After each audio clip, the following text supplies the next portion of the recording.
What you think? Yeah.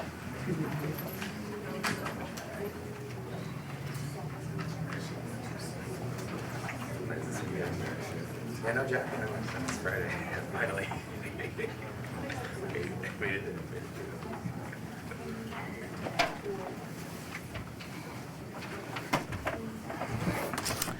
Good morning, everybody. Welcome to the Bipartisan Policy Center and to our event this morning about policy solutions to the Central American crisis. First and foremost, brief word about the Bipartisan Policy Center and the Immigration Project. The Bipartisan Policy Center exists to bring in ideas from both sides of the political aisle to be able to address the country's pressing challenges. And the Immigration Project seeks to do this in a whole host of different ways. And I think that this event is very much in line with the work that we've been doing on convening individuals, ideas, and different actors to be able to address the immigration challenges that this country faces. The genesis of this event was a report that we've just put out that has policy solutions to addressing the crisis. What we were thinking was, how can we come up with a very proactive, pragmatic, and comprehensive solution to what's happening at the southern border, but not only the southern border, but also throughout the rest of the region. And so in order to do this, we actually brought together several roundtables with a whole host of stakeholders. First of all, if you're watching this, thank you so much for your help that you contributed. But we brought in individuals to be able to have these discussions about what's happening in the region. How can we address them? How can we address them both in the short term, medium term, and long term of dealing with this crisis and the factors that brought and generated them? So that was the whole idea, is really bringing together that. We also helped develop these things through research, by having our own internal conversations, but basically really thinking, though, what is the most pragmatic way of doing this? So this event builds off of what we did here and trying to bring together a whole host of experts, some incredible experts that we're going to have speaking today about dealing with the problems that we're facing at the border, but once again, not just simply at the border, but also in Mexico and also in El Salvador, Honduras, and Guatemala. So with that, I just want to introduce our moderator for the morning, Ms. Molly O'Toole. With the Los Angeles Times, I'd be remiss to say I'm actually from LA, so it's nice seeing somebody from my hometown paper. So it's wonderful to be able to have you here. So, Molly?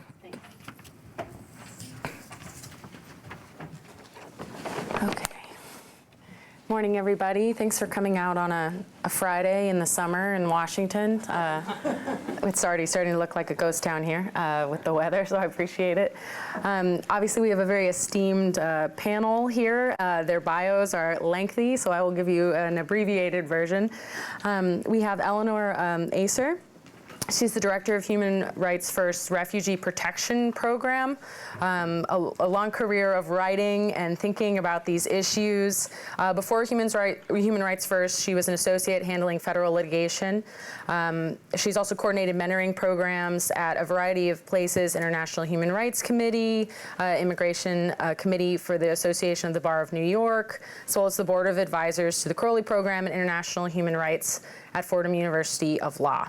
We have Theresa Cardinal Brown, the Director of Immigration and Cross-Border Policy here at the Bipartisan Policy Center. She came to BPC from her own consulting firm.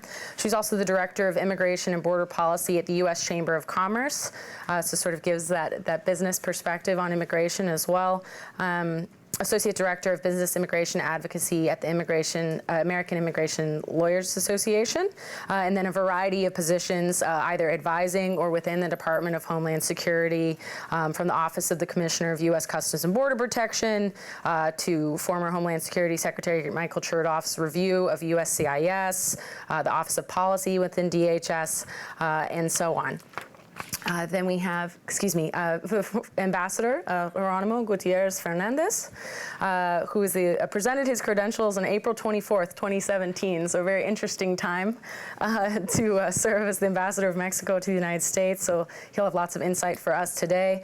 And a very extensive career, 15-year career in the Mexican federal government, from trade to finance, diplomacy, national security under 4 different presidents. Lastly, we've got, but not leastly, of course, we've got Ashley Feasley. She's the Director of Policy at the United States Conference of Catholic Bishops. She's also taught at Fordham University School of Law and the Columbus School of Law at Catholic University of America. And she previously clerked for the Honorable Evan J. Wallach at the U.S. U.S. Court of International Trade in New York. So very much looking forward to this discussion today.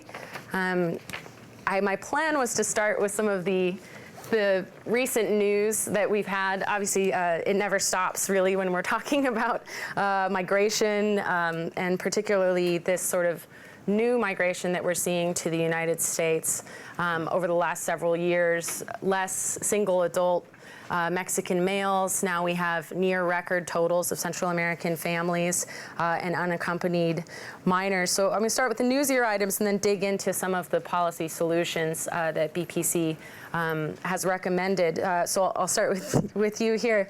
But please, anyone, feel free to weigh in. Hopefully we'll have sort of more of a free-flowing discussion. Obviously this week, I'm sure everyone's familiar with President Trump's threats, specifically against Guatemala, suggesting that they had backed away from a deal or a safe third country agreement. And so in response, that the administration is considering steps ranging from a travel ban on Guatemala to tariffs, sort of akin to the threats that we're seeing recently against Mexico to prompt their action. So the question is, when you have an administration who's taking this approach, from the president, you see very much the stick approach. From other sides of the government, you see more of a carrot approach. How are policymakers and members of the various administrations within Central America, how do they navigate this environment to a way that actually brings you to some kind of solution? Well, I think the Trump administration's approach is really counterproductive here. I mean, to start with, the Safe Third Country Agreement with Guatemala would be a total violation of U.S. law. Guatemala simply does not meet the Safe Third Country requirements of U.S. law. It's not safe for refugees, and they're going to be at risk of being returned back to their countries of persecution. So the president is, in essence, issuing threats because Guatemala is failing to enter into an agreement that would be illegal under U.S. law. Plus, it's counterproductive. One of the chief reasons that people are fleeing from Guatemala is because of the crippling corruption and the lack of rule of law. And we're sending a message that it's a real problem to be complying with an order issued by a court in Guatemala that directed the president not to enter into the agreement. So there's very clear issues potentially with a safe third country agreement being signed by Guatemala when it comes to protection, and from your perspective, of course, working on refugee issues. But Theresa, I wanted to ask you, from the sort of diplomatic side of things, and it's been really interesting to see the Department of Homeland Security sort of take on this role that may have been more traditionally part of the State Department, really the Department of Homeland Security negotiating U.S. foreign policy and broader Western hemispheric policy. Yeah, so what's the role of DHS here, and how do they sort of navigate? Well, certainly for the whole U.S. government, the State Department is the lead diplomat, but every part of the government has relations with other nations at their in their area of agreement. When I was at DHS, I actually worked in the Office of International Affairs. I was actually an attaché in Canada, and DHS has attachés around the world. So there's diplomacy happening, usually on the security, homeland security cooperation side, also on the immigration side. Agreements are made with countries all along the way. Former Secretary Nielsen was in the process of negotiating security cooperation agreements with the Northern Triangle countries before she departed. Acting Secretary McAleenan is continuing that. At that level, what they're trying to do is see what level of cooperation, primarily on border security, particularly with Mexico and Guatemala securing their own borders. Can the United States, particularly DHS, offer them technical assistance and support in understanding how best to secure those borders? Also, how to improve their immigration institutions. That's another thing that DHS has expertise that they offer to other countries and was working on.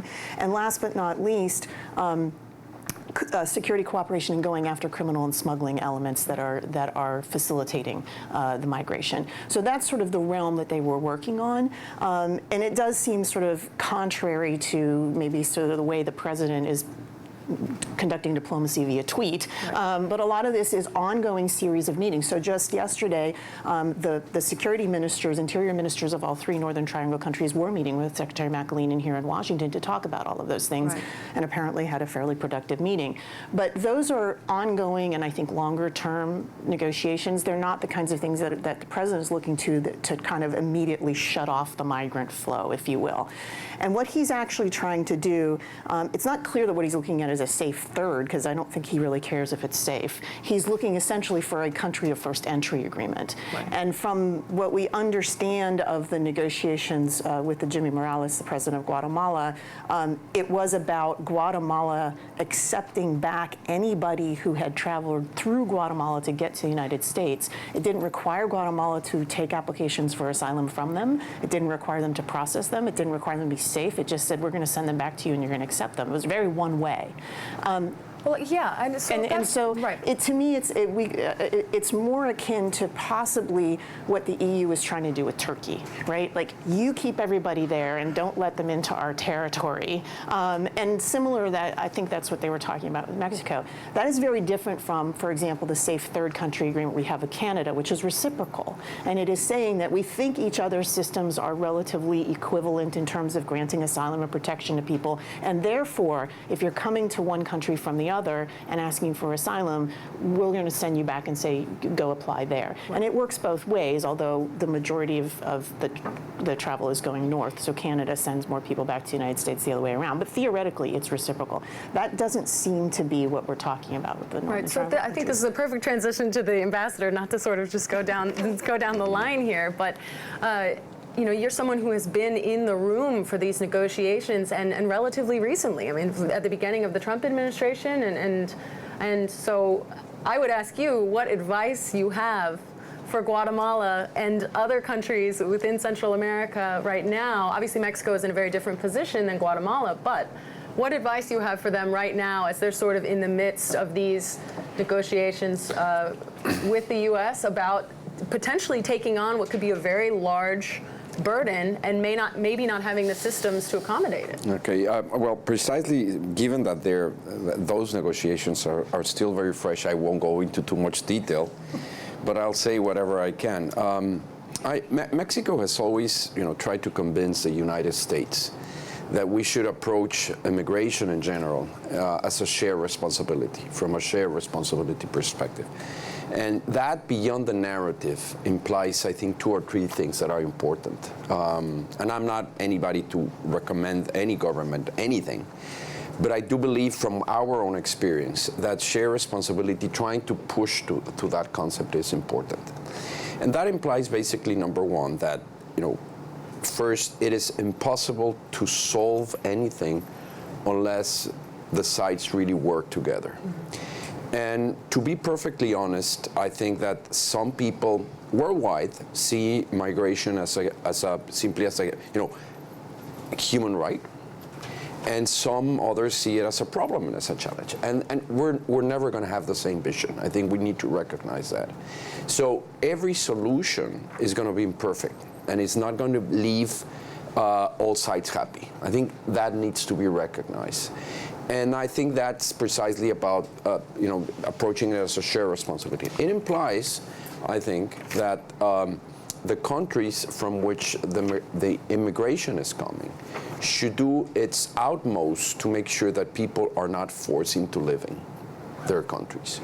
And that is simply not happening, or at least not to the level necessary in the Northern Triangle countries. And I think that's something that is broadly recognized, that these countries do have socioeconomic challenges that are not being met, and therefore a lot of people are being forced to leave. And that's not on the United States. That should be, whether it's on Mexico or on Central America. Those countries, our own country, should do its utmost to make sure that migration is not a forced decision. And that is not happening to the extent that it should. Right. At the same time, and that's a second part of the equation, is the United States, in my view, and respectfully, should recognize that there is a growing demand of people to come to the United States. Mm-hmm. Now, how is that done? It's simply it's something that the United States should decide by itself, mm-hmm. according to its own legal system, democratic process, and the like. But until that is also recognized here, which is not always fully recognized, we do have a problem. In the case of Central America, what we see, at least what people talk about, is that around 80% of the people that are coming to the southern border would meet, or actually meet, the credible fear interview requirements. But that the vast majority of those people that meet those requirements then don't really meet the requirements for actually being offered asylum fully. And I'm quoting figures. I'm not saying I'm validating. And that, it's also important to recognize that a big chunk of the people that are coming here from Central America are coming here because of socioeconomic conditions, which it's not evident that would have them meet the asylum requirements. So we need to open avenues. We, the region, needs to open avenues. I think there's two things, and I'll stop there, two things that are key.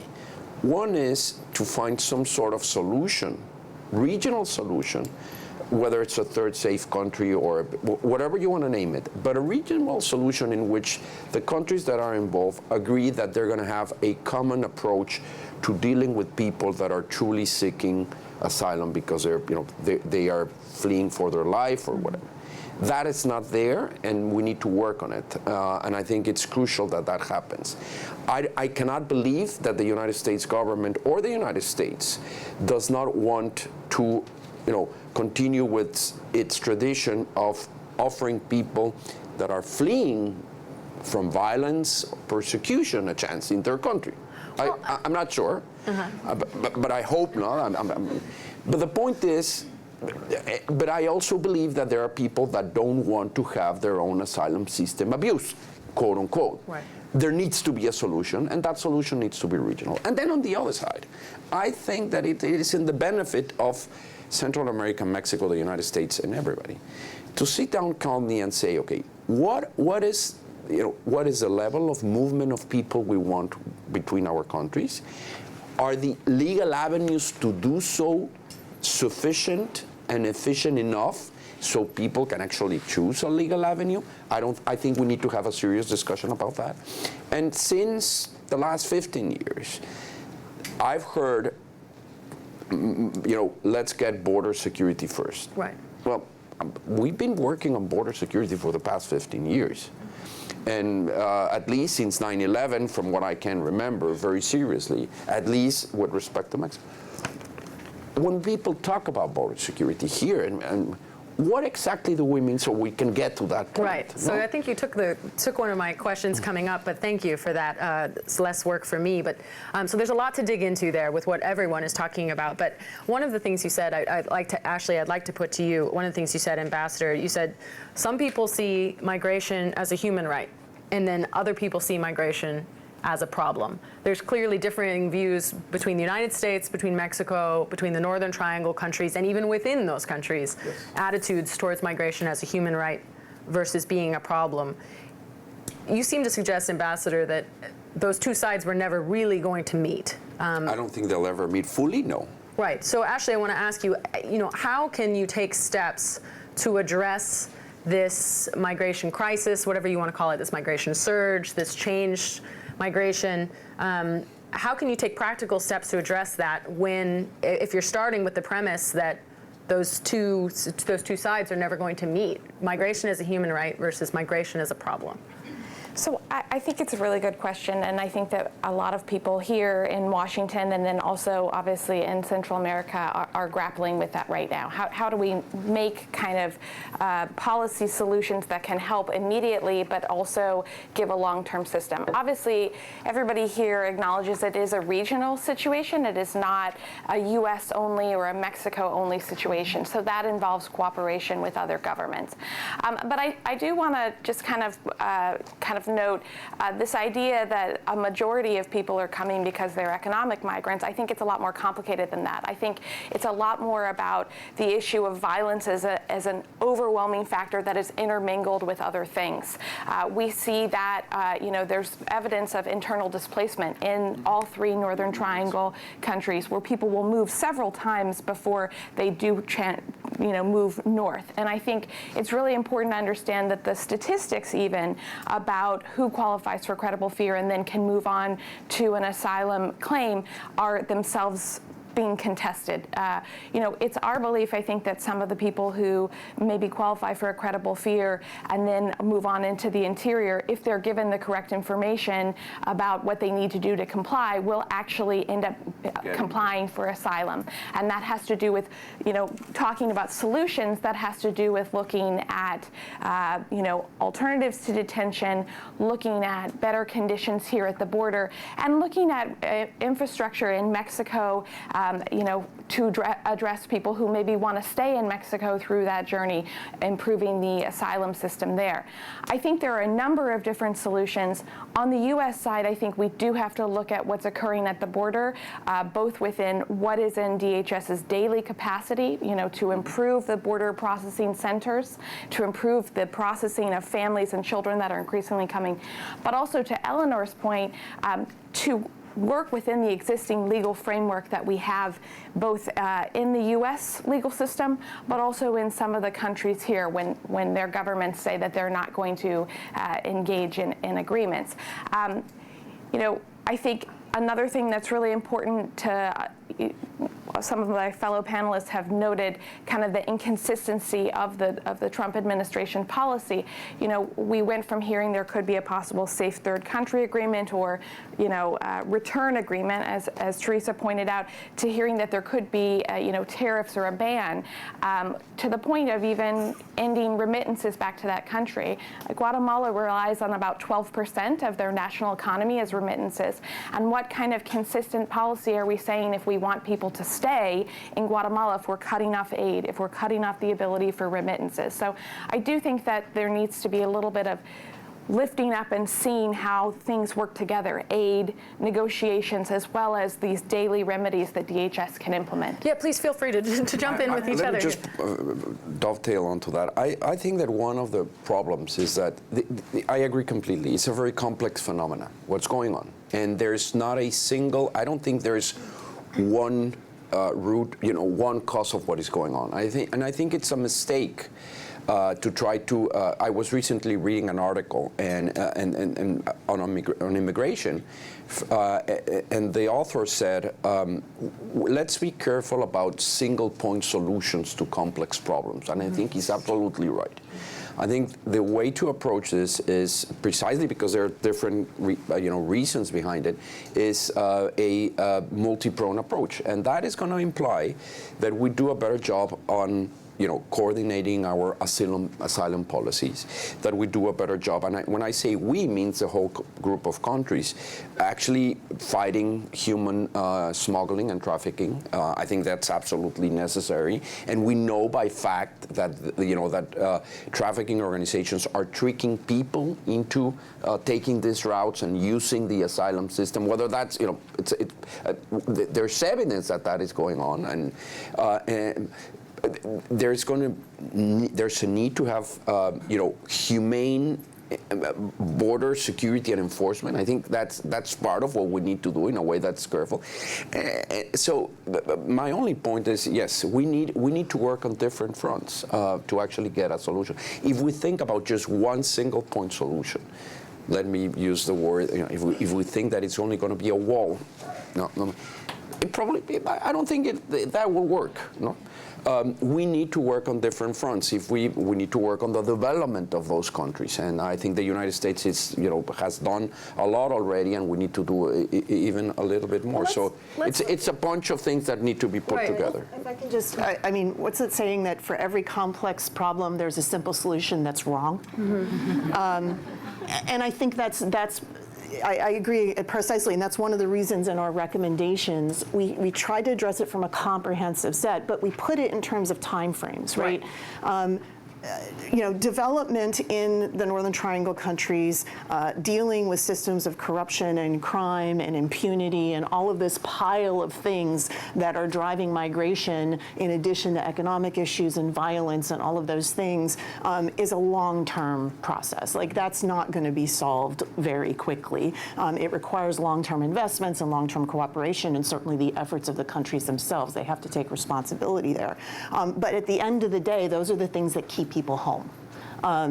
But we also have to address sort of the most immediate situations at the border right now. That's what's driving sort of all of the energy around this right now, is we have an immediate issue of, record numbers of families and children at a border through a system that was never designed to deal with this at this volume. And when I say the system was never designed to deal with this, our asylum system was designed to do exactly what everyone's saying, which is recognize the human rights of people, give them a process to go through, discern whether or not they qualify under the asylum law legally, and then if they do, grant them protection. If they don't, then remove. We had processes in place that would deal with unaccompanied children and people. What we did not have was sufficient capacity in those systems to address the volume that we have right now. And we did not, and I'm going back to when we first started seeing unaccompanied kids coming in 2013 and 2014, invest in the system to address that volume. We invested in the border and trying to stop that problem. And I think that that's something we need to think seriously about, and that is, if the issue is how we deal with asylum and whether we make those decisions, we have those processes in place, but we're not really letting them work the way they were intended because the capacity issues just aren't there. So we're covering a lot of ground here, and obviously this is a complex issue that requires complex solutions. I also feel like you come to an event at a think tank in Washington and you always hear, we need a comprehensive approach, right? We need a comprehensive approach. This is a complex problem. We need a whole of government. We need to use all the tools in the toolbox. I mean, we've all heard these phrases over and over again. So let's drill into some of these specifically. Comprehensive does not mean solving everything at the same time. Right, you have it to means have priorities. Making sure that you're looking at everything that needs to be addressed, and then precisely the timeline to. I think that. Right. So I do want to get to the situation at the border, which I think if we are talking about timeline and priorities, most people would see as the most immediate. But let's take a step back from the border and stay in Central America for just a moment. Obviously, there are complex factors contributing to this dramatic shift in migration that is part of the capacity challenge at the border. We also have a situation in which the Trump administration has threatened aid to Central America and is even redirecting some of that money towards Venezuela, for example. And what I want to ask you, and each of you, or whoever feels to weigh in on this, are what are the aid solutions, the support from the United States that's working in Central America? What are some examples that you can pull out of a successful aid program that has had an impact on migration, especially since that's how the Trump administration seems to be measuring the success of foreign policy and foreign assistance? What are some examples of what's worked in Central America? So I can start, and then Ashley, maybe others may want to weigh in. So, there has been some real success with community-based programs that are working to reduce violence and reduce gang violence in particular areas. So there have been a couple of programs in Honduras, for example, that have been highlighted for their success. In addition, I don't know if any of you saw the series of articles, in-depth articles written by Jonathan Blitzer for The New Yorker about programs that were helping farmers who are no longer able to grow the same crops because of climate change. And these programs were helping them learn how to grow different types of products. These programs actually were cut in 2017 because of the Trump administration's policies. So, there are things that do work and can work over time. It requires sustained effort. And we're not talking about massive amounts of money. It's more about targeting programs that will actually address the problems that are pushing people to flee, and reinforcing that as well with targeted diplomacy, that is pressuring and urging these countries to combat corruption, to uphold the rule of law, and to address the rights abuses that are leading people to flee. And so let's let Ashley weigh in, but I think what you said about targeted programming is really interesting, because I think the administration's argument has been we need to make aid more efficient. We need to reduce the potential corruption or inefficiencies in foreign assistance from the United States. So targeted programming seems to be what the administration is going for when they're talking about looking at programming and cutting back if they don't believe it's been effective. I think we're using the word targeted in very different ways. Differently, because right now the money has all been pulled. Let's put ourselves for a minute also in the mindset of an administration that sees foreign assistance potentially as a negative thing, and wants to see what they can sort of exact from that assistance. The irony is that a lot of this money was going to community groups, going to organizations really working on the front lines, trying to address the problems that are leading people to flee. So that's the. So I just to follow up on that, I think the type of aid matters, right? So a large aid package that is primarily for enforcement or for kind of cooperation is not going to be able to achieve what we're hoping for when we think of aid in terms of directly going to community organizations. Two examples I would give, and Eleanor did a great job, obviously, Catholic Relief Services. They have a program called Youth Builders that they work in gang-controlled communities to help build entrepreneurial skills for young people aged about 15 to 25. And it's a program that has seen success in terms of has engagement and shows educational and employment opportunity. Same thing with the farming, dealing with climate change for farmers, I think, is a really important reality. Another program that I think that we need to be thinking about is run by KIND, Kids in Need of Defense. They are doing kind of a repatriation for unaccompanied children who are returned back to Guatemala, Honduras, or El Salvador. What people don't understand is when a child or a family member is returned back, many times they owe a lot of money. There's a lot of disunity in the family, and sometimes the family itself has to travel, a day's worth of travel on a bus to come and pick up the child at an airport. That starts the reunification off terribly. Some of these programs look to do kind of safe and integrated repatriation that helps the child and family get back together and hopefully prevent remigration. I think it's really important to tie these into, if that is the goal of the Trump administration, to prevent people from migrating, then these are the type of programs that need to be really implemented to give people livelihoods, opportunities, and frankly, the ability to live in society without violence, so we can see them not come back, after they've, come back several times or faced internal displacement. Right. And Ambassador, I know you wanted to weigh in, but if I could just maybe direct us a little bit.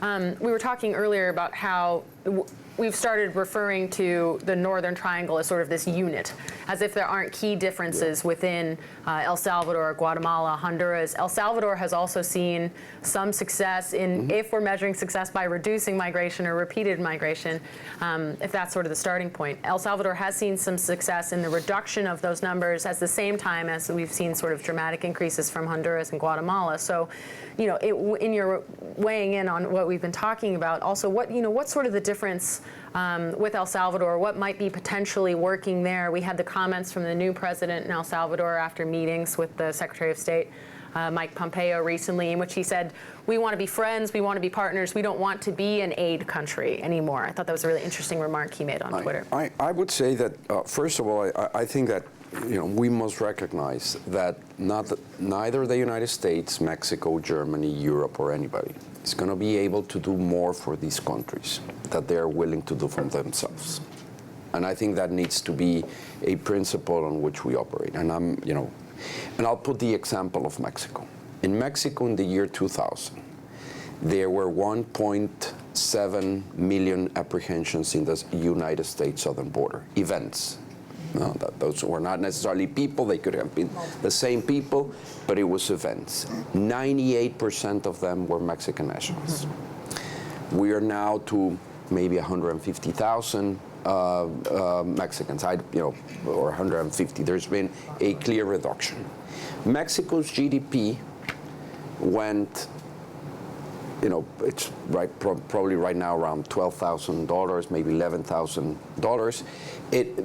There are people that actually point to the fact that when we reach a GDP of around $9,000 is actually when migration began to curve down.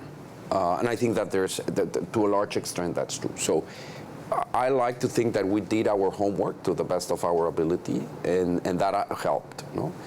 So no money is going to be enough if any country is not, serious about, tackling its own challenges.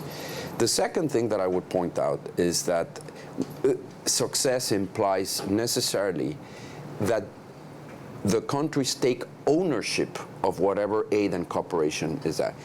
Just let me point on, let me point to the fact that we don't have here this morning anybody from Central America in the panel. So they need to be owners of the programs that we're working. They need to feel that these are their programs. And we meaning the United States, Mexico, whoever, needs to consult them thoroughly about what do they see, how do they see. I'm sure they'll take the aid, and we took the aid, and I would be even willing to take more aid if that's the case. But they need to, be involved, very heavily involved in whatever is done. I think that's a mistake. The third thing is that focus implies two things. I think the region is over-diagnosed largely. It's over-diagnosed. So I think that there's plenty of studies here. Like every think tank has its own study on the matter. There are plenty of studies by Mexican agencies, UN's agency about, and there's a good framework. Focus means, I think, that either, in my opinion, either you focus heavily on one specific town or region and do everything there, or you are very specific and approach one thing, like health. Let's really make a dent on health or education, because if not, nation, I don't like to use this term, but I'm going to use it anyway. Nation building is a difficult thing. Right. So, and having these, within a big framework, not everybody can do, not the United States, you cannot do everything. We cannot do everything. We need to focus on some things based upon what the true needs are and what these countries tell us. I think that's crucial. And one more thing. You talked about security. You talked about the United States, because sometimes the United States is blamed, it's only security. And actually of the money that goes out into these countries, a very important portion actually goes to security, not necessarily to the Economic Development Fund. And I would say more than a very important portion. Yeah, okay. And most people say, oh, it's only, I happen to differ from the approach that, the Mexican administration is taking right now, saying, we should only be money for development. The United States does that, in my view, because no other country is going to make cooperation for security, and yet it's needed. Well, let's talk about that. I think that's important, and I think that, and people often compare to what? I mean, yes, we need to be accountable. These programs need to be accountable. If it was my money, I would like to know that it's being spent wisely. But you're always comparing to what? Well, if this help was not there or had not been there, things in my view probably would be much worse. Right, if the assistance wasn't there. And I think that's what a lot of people point to when you have threats to cut off a country entirely from assistance or to cut off travel entirely that potentially could be exacerbating these problems. But let's sort of bring ourselves to the border, and I think a way that we can do that is you were talking about sort of economic assistance versus security assistance. I think the focus, and I think we can say this objectively, of the U.S. approach to migration for decades, not just the Trump administration, but predating the Trump administration, is enforcement first, border security first. And in many ways, you can sum up the Democratic and Republican approach since really the 90s as deterrence. And I think it's fair to say that that hasn't worked.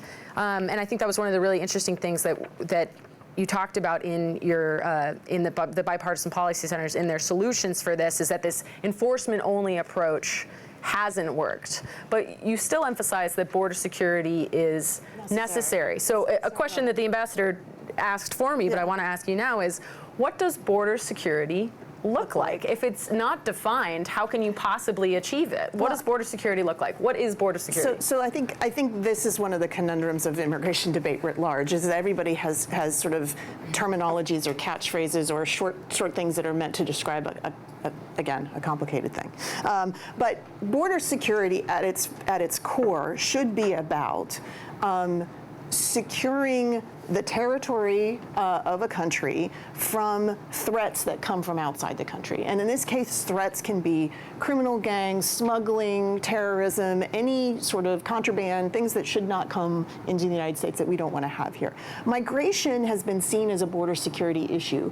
Predominantly, migration is not really about border security. I would argue that dealing with migration at the border should be about border management. I'd rather use that term than security. In part because what we need to do is manage the arrivals, whether that's at a port of entry or between a port of entry. How do we manage that process? What are we doing with that process? A portion of that management is ensuring that the migrants who come aren't a threat, but that's one portion of it. The broader portion of managing migration at the border is, what is the process to determine, are you eligible to stay or not? And what do we do with that? That's about migration. That is not really about border security. And I think when we conflate the two, and you're right, we have done this significantly since 9/11, but it's important to understand that they have kind of different functions. And so I think we do need to think about this more in terms of a migration management solution. And that's why I think deterrence of migration in and of itself, and the idea that, again, we can just sort of keep people out or push people back or turn off a spigot somewhere and people will stop coming, is just not, it's not realistic. So I think we need to examine the processes that we put in place for a different era when the majority were Mexicans that were able to be returned very quickly. Our numbers of asylum applications at the U.S.-Mexico border were very small as a percentage of the overall volume. And our asylum system is not meant for that. Even the migration process for Central Americans who would not ask for asylum, if that's the bulk of people we're dealing with who can't be immediately returned to Mexico, that requires an additional set of processes. Our infrastructure was not built for this. Obviously, we see that when families and children are being held in facilities that should never hold families in facilities at all.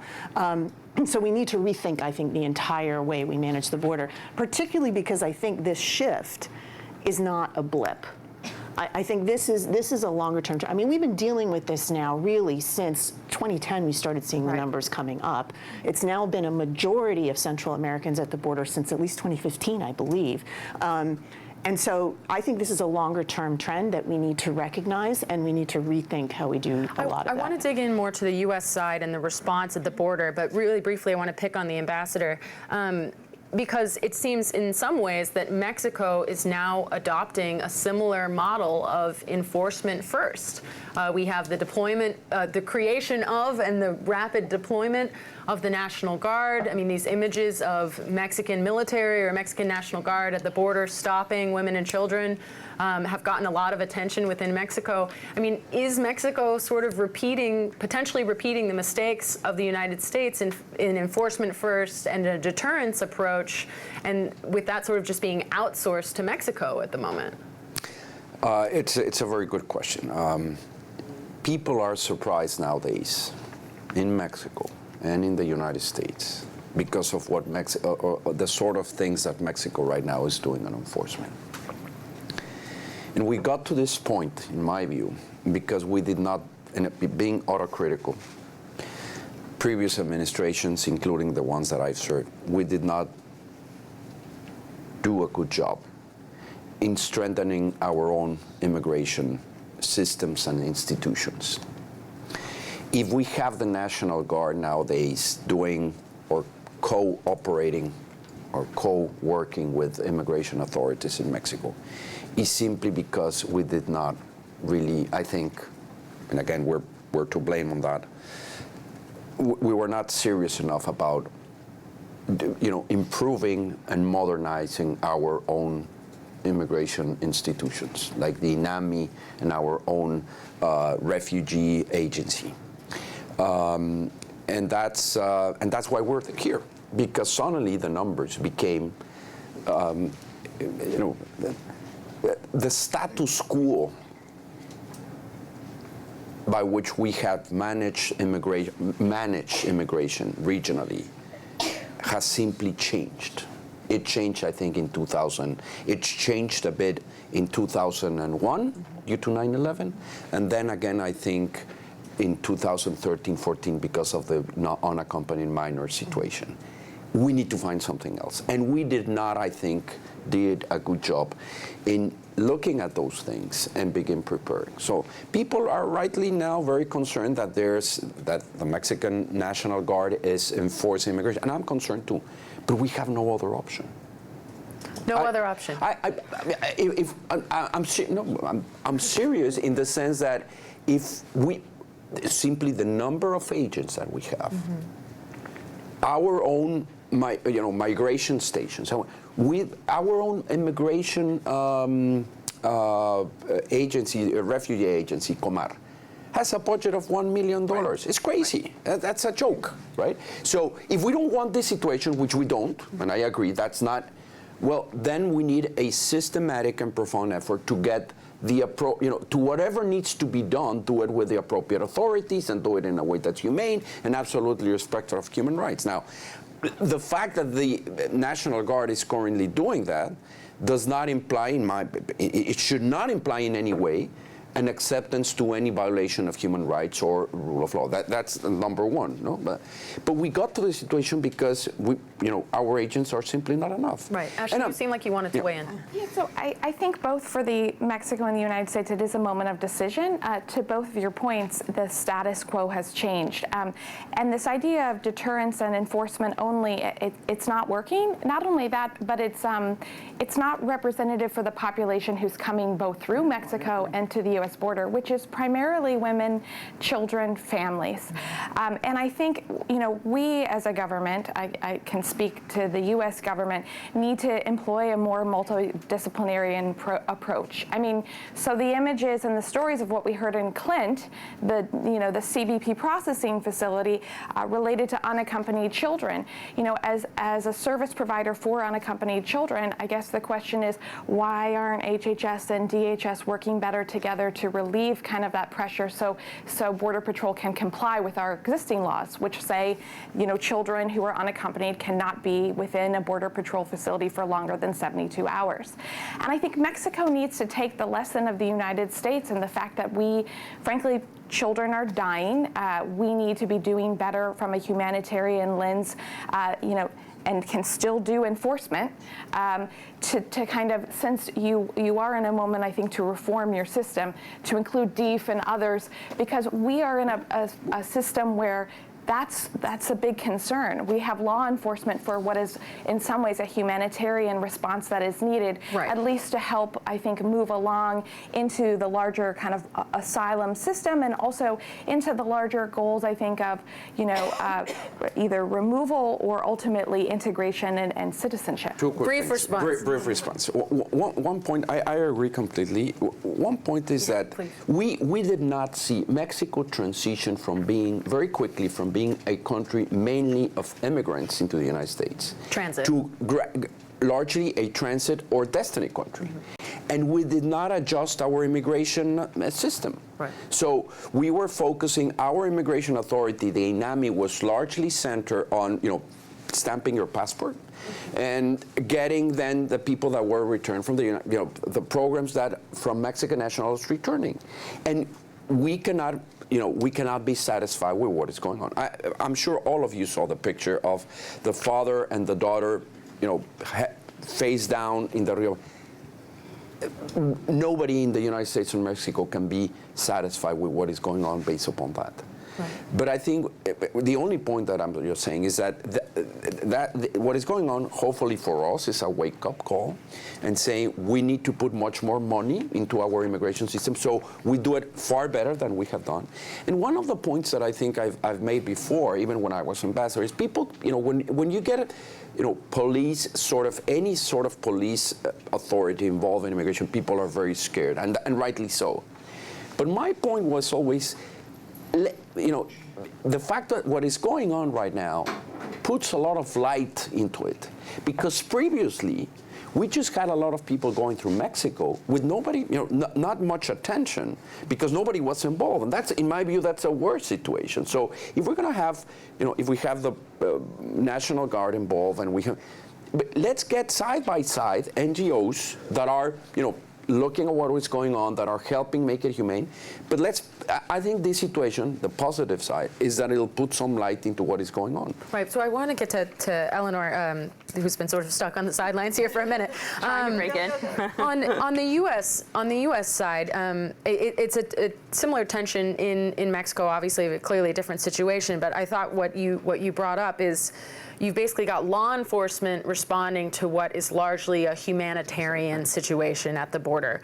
But my question is, since this phenomenon, this shift really started in 2010, and while the Trump administration really trumpeted in 2017, the 50-year lows and apprehensions, I think at this point we can see that largely as a blip in this increase in Central American migration, families and children primarily.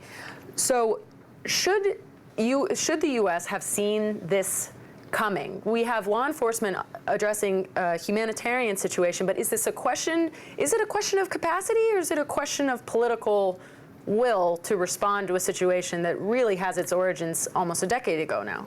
Yeah, I think it's a question of political will, but it's also a question of you've got the wrong actors up front.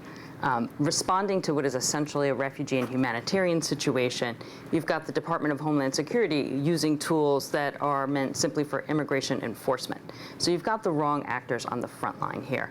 There needs to be a major overhaul of our response to a humanitarian situation at the border. So and this isn't just specifically, what does that look like? Yeah. You say major overhaul. What steps need to be taken to shift that approach from law first enforcement of all, to humanitarian? Right at the front end, we need to have not only CBP, right? There has to be physicians, there has to be pediatricians, there has to be lawyers working with people at the very front end. There needs to be humanitarian aid agencies. There are shelters working along the border, many faith-based groups helping, but they are only coming in after the process has gotten started. So there's a lot more that can happen. Plus, a lot of these log jams that we're seeing at the border are because of Trump administration policies. You see these pictures, for example, in El Paso of all these people waiting to be moved supposedly to immigration detention centers. Well, in part, they're not being moved to immigration detention centers because the president said we're not going to release people who are eligible for release under existing bond and parole standards. El Paso is one of the areas with, has notoriously had the lowest release rates, even for people who don't need to be detained, who meet the criteria for parole or release.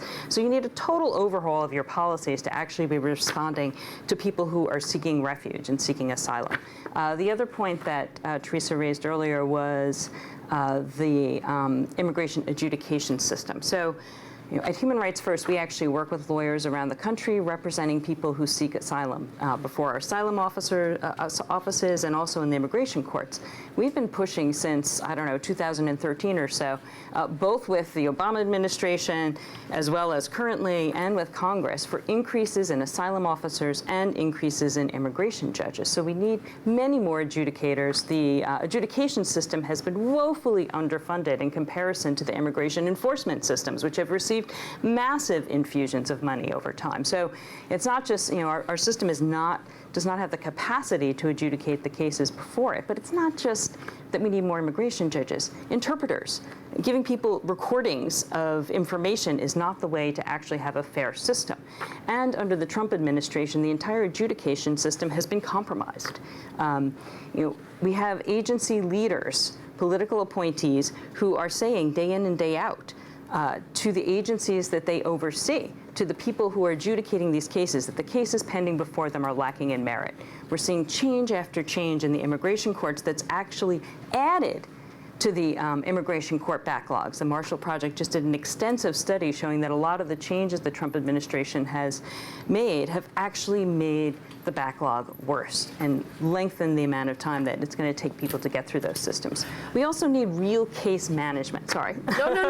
There's a lot. There's clearly a lot that's needed. But we have just a few minutes left here, so I'll put that question in if we get sort of 30-second responses from everybody about whether this is a question of capacity or political will, and what steps can be taken now to, within a system that is law enforcement first, what steps can be taken now to address the humanitarian situation at the border? So let me try to address that real quick. First of all, read the report.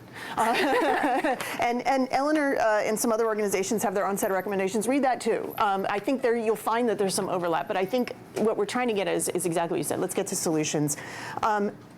First and foremost, I think the most immediate thing that can be done, and this is something Ashley mentioned, is that we haven't had the type of intergovernmental coordination among the agencies to address this. You have CBP pointing at ICE and ICE not saying we don't have capacity, or HHS saying we have beds and CBP saying you don't have beds. Who's running the ship? Right. If this were a hurricane or a flood or an earthquake, we'd have a major, massive whole of government response with a single federal coordinator who could coordinate with all of the federal agents saying you're doing this and you're doing this and you're responsible for this and you're responsible for that, and with state and local entities, because we're seeing and hearing from the localities where this is happening that they are being inundated, the NGOs. The government is not accepting assistance for medical care or anything else like that. In part, there's a question about whether or not they have the authority to do so. So we've been talking also about this idea of an immigration FEMA. Why are we not doing that? So that's an immediate thing that could be done. So I'm going to pause you so that we can get everybody to their last thoughts. But immigration FEMA, okay, so there's an immediate step that could be done. Ambassador, there are a few examples that have been mentioned in which the Trump administration's approach is potentially making things worse when it comes to the humanitarian situation. We have metering, we have the Remain in Mexico program. What should Mexico be doing? What is Mexico's role when these sort of unilateral policies are being implemented that are potentially making the situation worse, both for Mexico and the U.S. at the border? Well, first of all, I'm against unilateral actions in this matter because, as I said, I think that it's a complex issue that needs everybody to work together. I mean, meaning the different countries. I think Mexico should strengthen its own asylum and refugee system, so it's in a far better condition to offer refugee status to those people that go through Mexico and are requesting a refugee status, no? Whether it's their initial plan is going to the United States or in Mexico, but I think that we need to improve far better our capacity, which is absolutely, has been absolutely surpassed. I think that the second thing we need to do is establish some shared criteria and hopefully share the challenge with the United States and other countries, that people that are going through the region, from Central America through Mexico to the United States, that are seeking refugee, there is a regional response to offer them the best conditions. Now, mind you, that might imply that they're not going to end up where they wish they end up. To be, right. And that's a very important thing. Right. And but I think it's necessary. Right. I think that would be two specific okay. things. And then Ashley, what steps can be taken immediately for the Sure. humanitarian situation? Very quickly, I'm going to focus on the families that are arriving because that's a population that we serve at the border.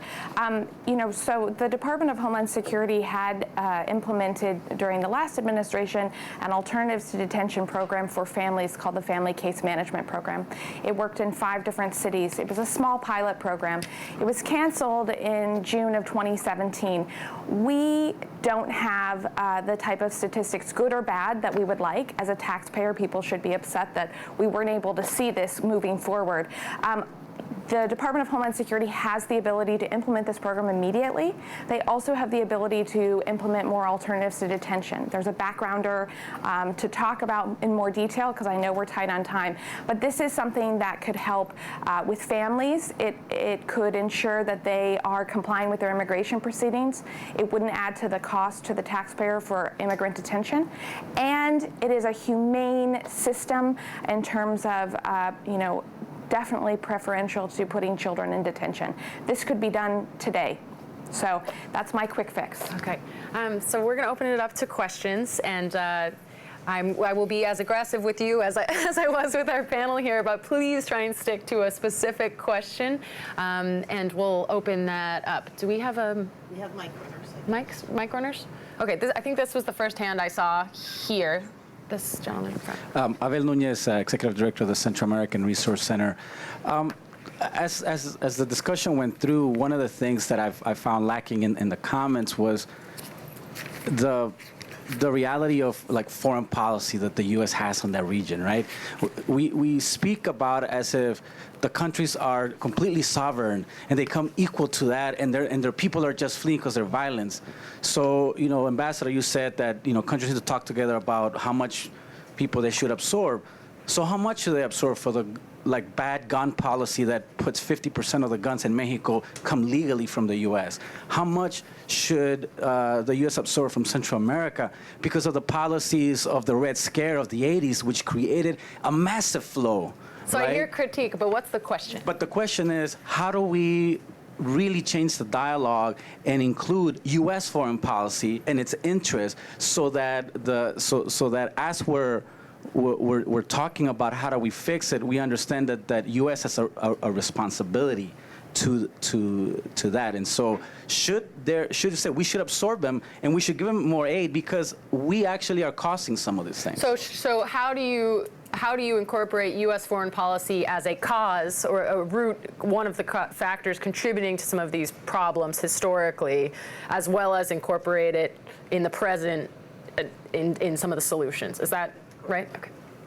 I would very briefly, there's a book called The Evolution of Cooperation by an author called David Axelrod, which explains how people end up cooperating with one another countries.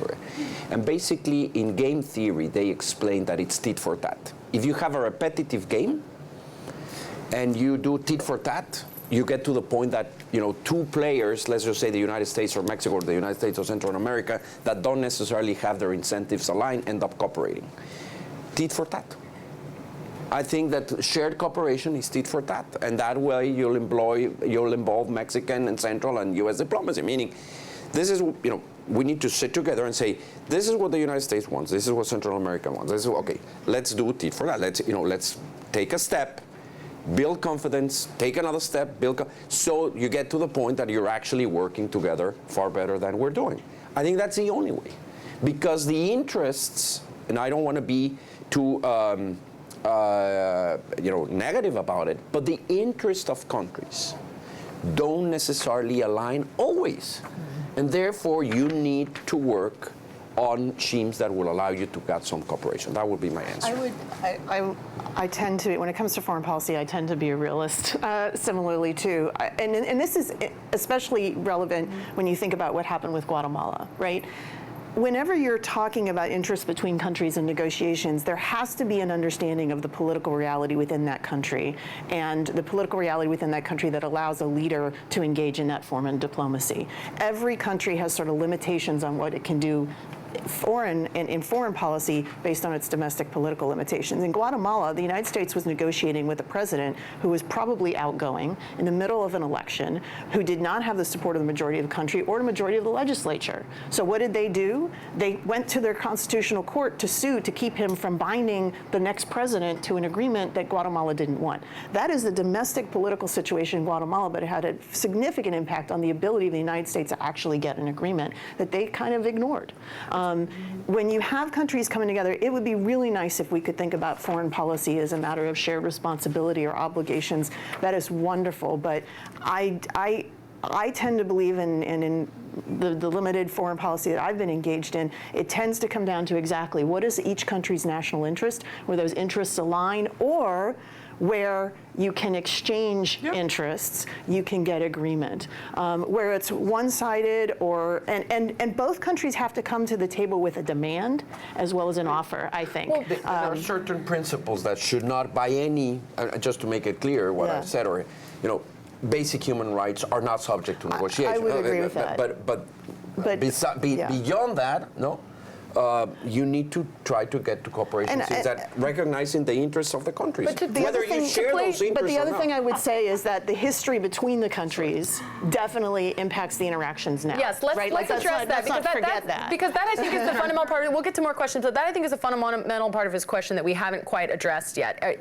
Are the current negotiations and the current even debate around migration and approach to Central American migration in particular is part of the reason that we can't really get to the heart of the issue, because we're sort of ignoring the role that the U.S. has played in El Salvador, for example, or in the civil wars of the 90s, of the interference in the Northern Triangle, of removing removing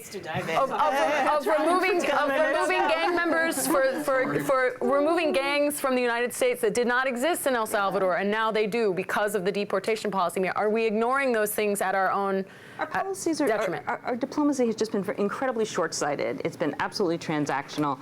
And if we don't take a longer view, and if we don't look to uphold human rights through our diplomacy, through our foreign policy, then we're going to continue to see the same kind of problems that we've had. Things are just getting worse and worse. And we talk about a blip. We also have Nicaragua and Venezuela. Right. There are more people who are fleeing, who are in need of protection. And if the U.S. doesn't start setting a better example at home through its own policies, and doesn't start promoting protection of the human rights of refugees and the human rights of people living in their own country, it's in our own self-interest to be upholding human rights, frankly. And but just really briefly, Venezuela being the far and away, for affirmative asylum claims, I believe, the far and away the top nationality is just a perfect example of that. But at the same time, we saw an announcement this week that it's unlikely that USCIS will be issuing a TPS designation for Venezuelans. Right. So we do see that, as we began the panel, an inconsistency in policy towards this country as well. It's receiving aid that was directed towards other Northern Triangle countries,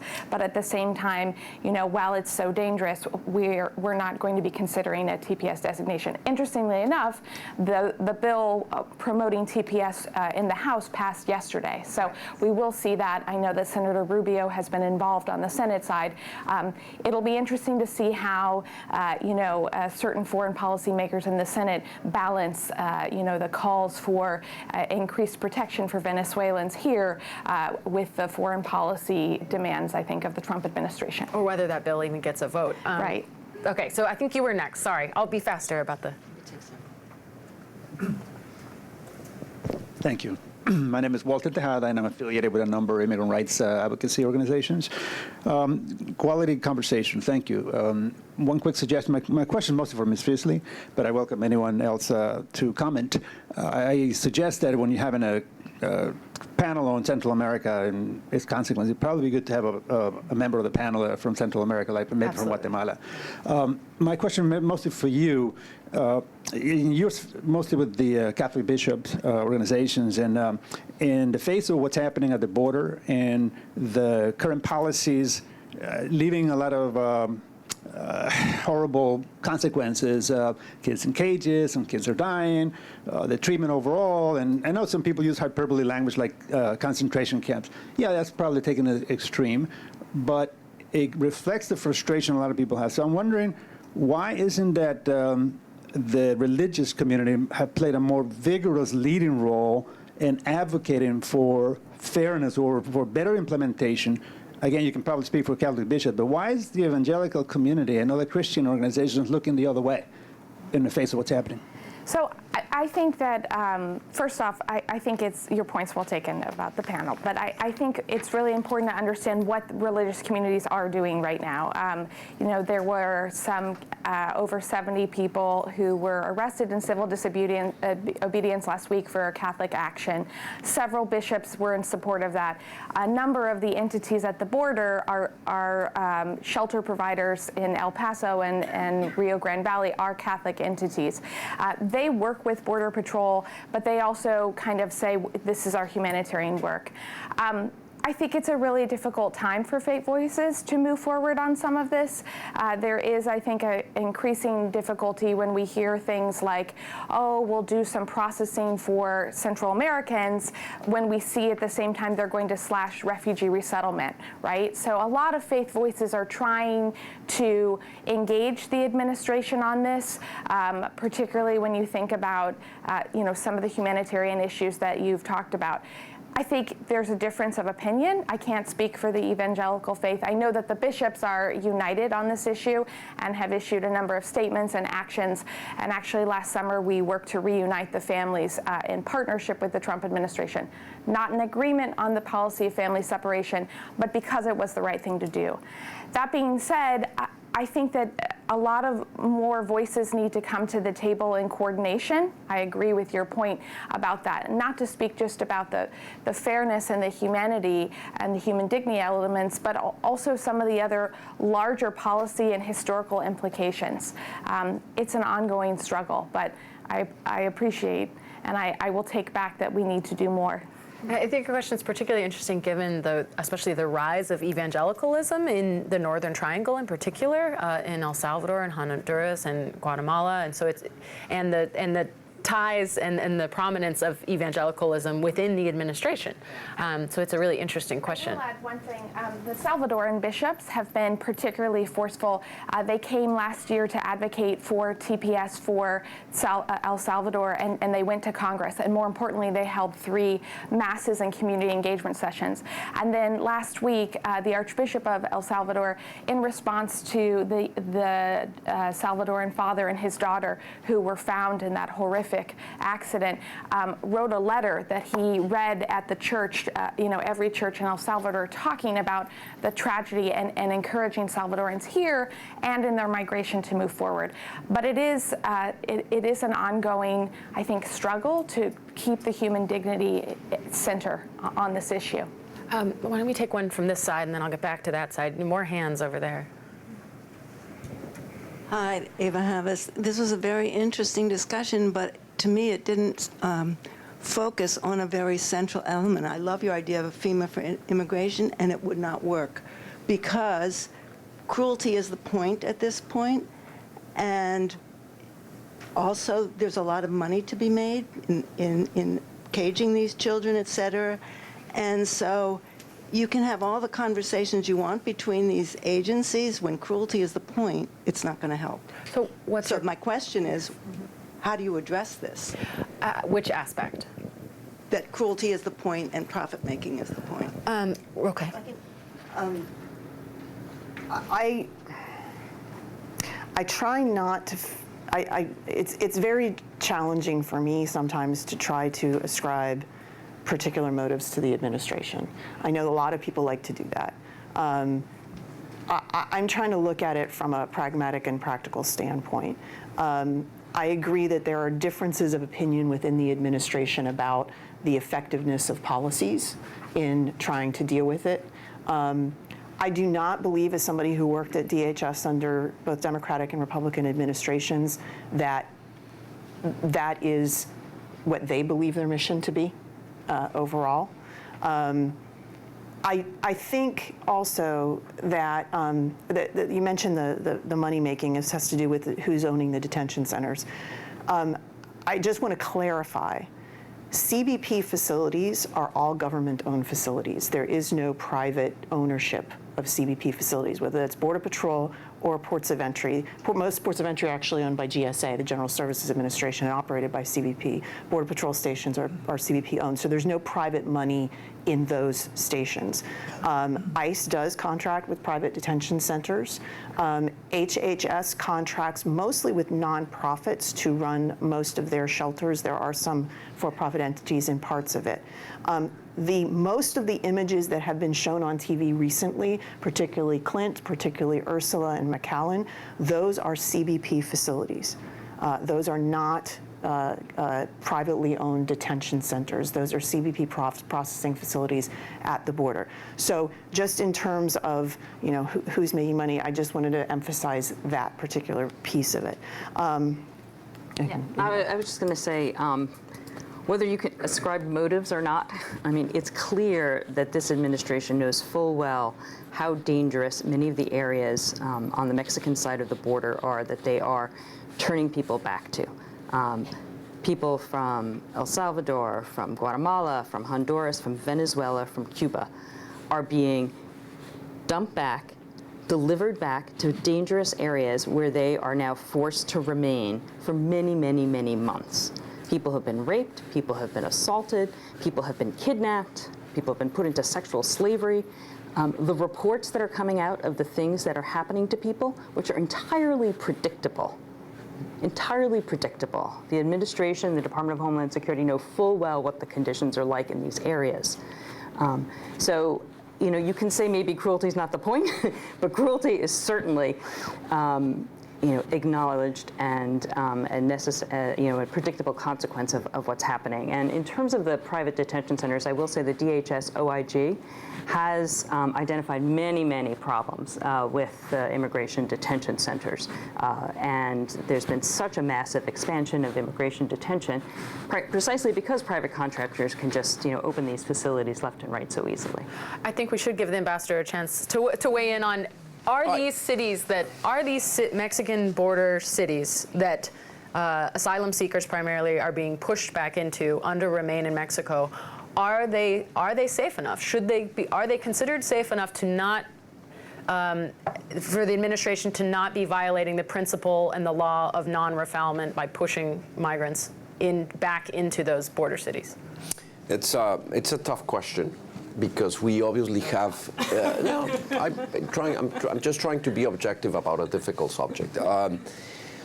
It would be absurd not to recognize that there are areas in Mexico in which, very specific, in which we have security problems. So that, you know, to some extent that is true.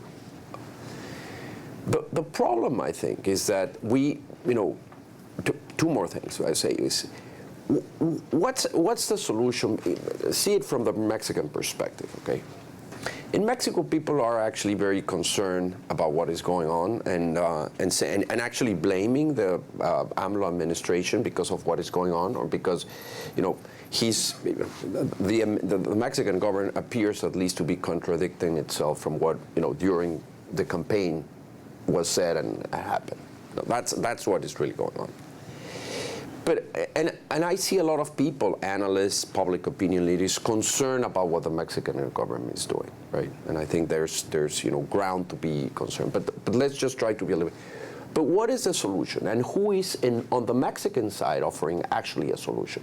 I don't see too many people saying in Mexico, oh, this is terrible.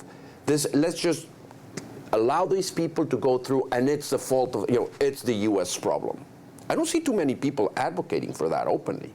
So, and if they do, they would need, in my view, to accept whatever consequences come out of that to Mexico. I don't see either too many people saying, you know, let's offer humanely and appropriately a status, a refugee status for all these people. Oh, we can't handle 100,000 people, and we certainly cannot handle 100,000 plus people. So, it's very simply just to point to, it's very easy just to point to, oh, this is terrible. Okay, but what's the solution? Should we go to the United States and, you know, tell them, hey, there they go, I'm letting them through, I'm just giving you notice? Nope. What's the solution, right? Certainly, it's part of that. But that has to do a bit with what is going on in the United States. And Mexico. A bit. So what I'm saying is, we certainly need to have far better conditions to offer appropriate refugee, and we need to form some sort of solution with the United States and the Central Americas. Right. Now, one more point, which I think it's important. On the discussion on third safe country and all that discussion, there's been, people would say, some NGOs would rightly say, Mexico is not a safe country. I think there's a clear cut about what does it imply to be a third safe country. It does not imply that you don't have crime. You know, we're safer than Detroit, right? I mean, what I'm just saying, if you look at very specific statistics, including some border cities in Mexico, the percentage, the number of, you know, violent homicides per 100,000. It's lower than several cities in the U.S. So what does that exactly imply? And then if we feel uncomfortable about the fact that people are just going, that they're being dumped or returned to Mexico, to the border, but it was okay when nobody noticed this and they would just go through. And it was worse because nobody was paying attention. And at that time, there were still rapes and there were still problems and people were, were being kidnapped. So but let's be objective about it. Now, I'm probably one of the few people that have said in Mexico openly, let's think carefully about what those third safe implies and are there benefits to this. Because part of the benefits are that right now people are being, who remain in Mexico, are only in a few border cities rather than, let's make sure that they're distributed to the other country in safer places. So I don't think that there's been a serious enough debate about what that implies. Engagement about what Asking the United States also what they would be willing to help Mexico with. And is it a better scenario than the one we have right now? I'm not sure. I'm not saying I'm not sure. And I'm not sure the debate has been as careful, as thorough, because it's a highly politicized and sensitive environment. When you see the pictures, and I agree, but... If I can jump in, I think one of the... as I said earlier, I don't want to ascribe necessarily motivations to the policies, but I would say cruelty is the effect, whether or not it was the point. And I think, but Remain in Mexico is an interesting case because it was done unilaterally and forced Mexico to, respond. In their unilateral response was, okay, we didn't agree to this, but we will agree to let it happen, basically, which is a kind of odd way to deal with it. But absent an actual bilateral agreement, Mexico has no demand of the United States, well, if you're going to send people back, then send us assistance to help with them, to give them safety, to help our governmental institutions deal with it. And one of the benefits of having an agreement, whether it's a safe third or another agreement, would be Mexico could come with that demand to say, okay, if we agree that we're going to help, we're going to take people back, whether processing the United States or in any other land, one of the demands is that you will assist us in that process and you will give us support in doing that. And the way this came about, it didn't happen. Let's let Ashley weigh in. Why is the UNCHR not calling it openly and vividly a humanitarian? 300,000 people are leaving Central America a year. It's a big number, right? Shouldn't we have a little bit more involvement of UNCHR and say, countries, get your act together and do something? Ashley. Well, I just want to say to Theresa's point, when we talk about the MPP, the Migration Protection Protocol, civil society is the one who's frankly, at this time, bearing the brunt on the Mexico side. Yeah. We have a more developed Catholic and other civil society infrastructure in the U.S., but as this policy, it was implemented here for Matamoros here on the 18th of July, we're seeing the numbers go down on the U.S. side, but what's happening in Mexico is the smaller infrastructure to handle it, the less number of shelters, the lack of legal capacity, it's starting to create a real problem. So I do think if there is any sort of agreement, not that I necessarily agree, this point about aid and looking at how to handle it needs to be addressed, because on the Mexico side, civil society is increasingly being tapped.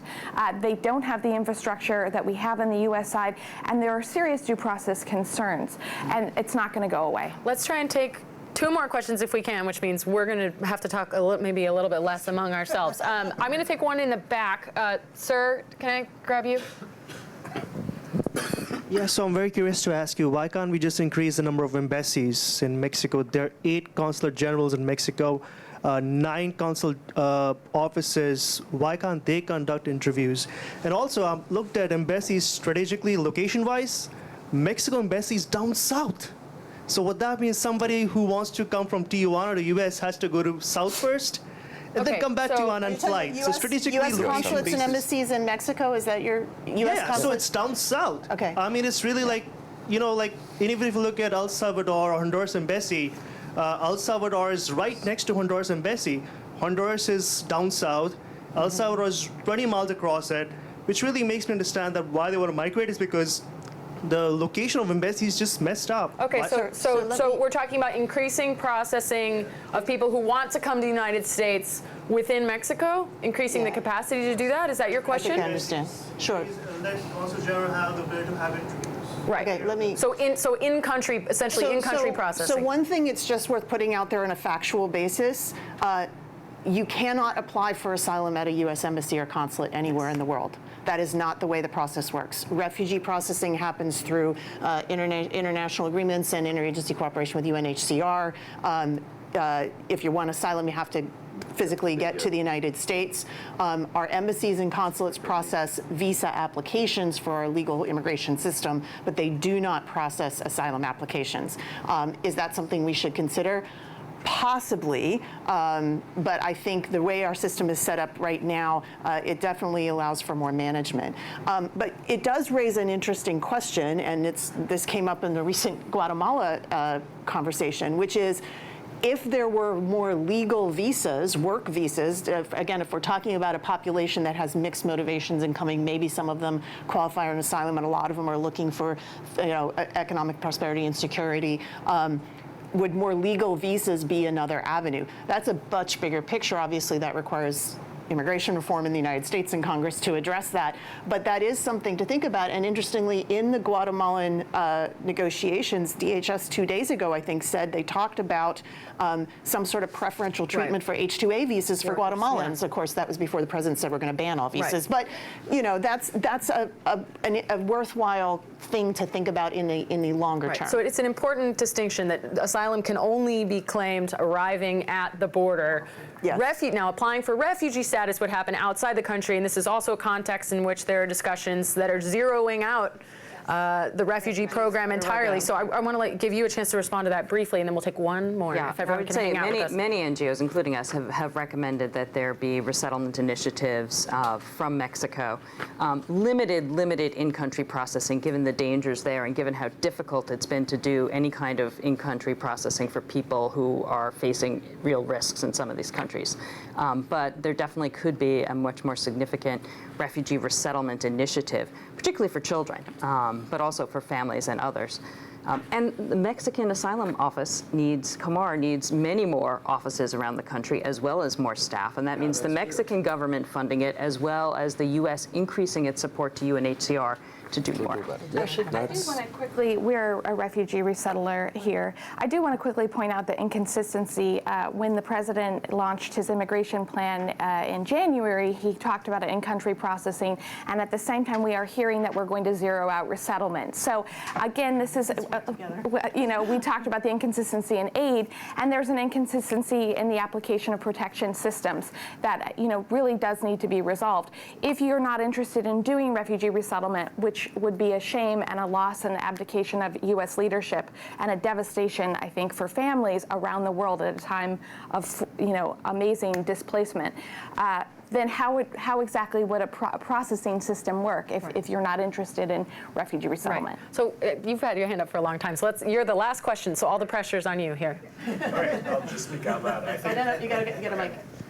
Good morning. I think one of the speakers or the groups that are missing for me are not the Central Americans, but some voice of the actual parties or policymakers. And I know the two of you that clearly must be involved in some lobbying, at least on the humanitarian side. But one of the reasons all this is happening is because without legislation, that leaves a lot of room for the administration to make decisions. So quickly, do you think that there's a space in our current party situation where from one side it seems, I'm Oregonian, so one side it seems don't let anybody in, but then the other side is there will be no returns, can tell people what they need to say so they can stay regardless of their status, and no one ever has to leave the United States. And that's what it seems to me. Is there a space, in your view, working with the parties, that recommendations or changes to asylum law can actually happen? Within the U.S. Congress, I assume. Like, is there a space where legislation can actually from the Bipartisan Policy Center, this is our reason for being, is to try to create those spaces.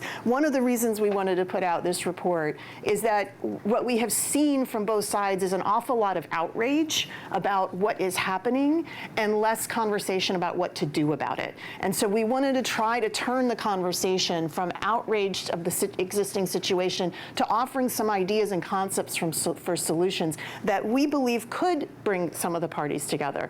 There are obviously very strong differences of opinion about the causes of this and you know why people come. I agree with the ambassador on that. You may never get people to agree on that. But if the outrage can turn to solutions, that's why we set up our report the way we did, like what we think can be done short, medium, and long term. Some of this does require congressional action. Some could be done by the administration with a congressional push.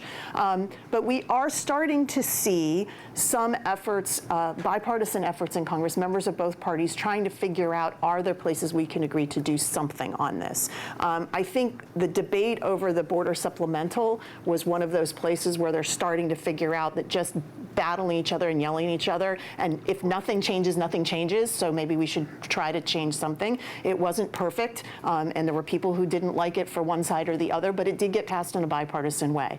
You know, I think that is where we need to get to. We're seeing some bipartisan conversations in the Homeland Security Committee in the Senate, for example, and in the House who are looking at different ideas. We are trying to put ideas out there and suggest there are avenues where people can try to come together. We really want to try to facilitate that as best we can. I'm not going to predict or lay odds on Congress at any point in time, but I do think, the optimism is that there's nobody who thinks what's happening now is fine. That's it. I mean, like, I do think that the level of outrage about what's going on both sides, the level of feeling like there has, and remember, Congress is going home. They're going to hear about this. I guarantee you, from all sides, they're going to hear about this. And if they don't come back with an impetus to try to fix it, I don't know what's going on. So let's have everybody, this is our final, so this is sort of your close. Is it possible to come up with reform within the U.S. system that can have a real impact, given the divisiveness of the debate at the moment? I mean, I would say that, yes, there are Republican and Democrat lawmakers who are having conversations, to Theresa's point, about trying to reach some sort of consensus. I think it's an extremely difficult environment for that, for a number of factors. I think, you know, every day there's a new policy change or a new suggestion or a new tweet, so it's hard, I think, for those lawmakers to kind of continue that consensus building, which is fragile in this environment. But I do think, you know, as they try to reach consensus, they will need impetus to move that forward into the public arena and actually gain full momentum. I think everybody acknowledges that there is a humanitarian issue, that something needs to be done, but it's coming up with a solution that, frankly, once it's unveiled, can gain consensus and get approval. That's really, I think, the issue. Lawmakers are working together, but getting it over the finish line is proving exceedingly difficult in this climate. Get the president's signature. I mean, let's not forget. Ambassador or Eleanor, do you want to weigh in on that? Well, I'll just very briefly, I think Mexico should, you know, from our side, we should have our own, obviously, you know, think carefully about what our own migration policy should look like. Mm-hmm. And I think that's, you know, pending on the Mexican side, and it's been pending. It's not something of this particular administration. What do we want to do? Our own, you know, discussion about what sort of, you know, temporary worker programs do we want? Who do we want to give status? Is our immigration law appropriate to the present contents and the foreseeable future? I think that discussion needs to take place. Whether we can be helpful in the debate here on immigration, I've heard it both sides. I've heard don't even get close because you're radioactive, or I've heard, you know, try to, you know, are you willing to play along and do things that would signal political players here that Mexico's willing to be serious about that. I tend to find, I may be wrong, but I tend to find myself on the second camp, that we should be, you know, engaged, recognizing that this is for something for the U.S. to decide, but that we, to the extent that we can be helpful in a regional solution, it helps. I'd say, you know, in terms of the proposals to change the asylum law, we're very concerned about a number of those because, from our perspective, they're more about gutting the asylum system rather than strengthening it. But you know, there are areas of bipartisan agreement. There has been agreement for a long time on the need for more immigration judges, for example. So, you know, I think there are some clear areas of consensus, and I do think in the longer term that you know, there are ways to restore order. To have a functional system that's timely and fair and effective and that upholds U.S. law as well as U.S. human rights commitments. So. So that's a slightly optimistic note. Slightly. Longer term. Reservedly optimistic note to end on. There are ways. Thank you so much, everyone, for coming and for this great discussion. And I think we're going to close here. Yeah. So thank you very much for everybody for coming here, for your questions, and for your engagement. I once again would like to mention thank you to everybody who came to this panel. Thank you for our moderator. If you can give them a round of applause. And then one more little pitch. We have a podcast called This Week in Immigration that comes out every 2 weeks. Theresa and I participate that. So if you want to, keep hearing our perspectives on a whole host of issues, you can find that online. We have it on our website, but you can also find it on Stitcher, Google, and Apple Music. So pick that up if you want to hear a little bit more and just hear our voices a little bit more frequently. Thank you so much.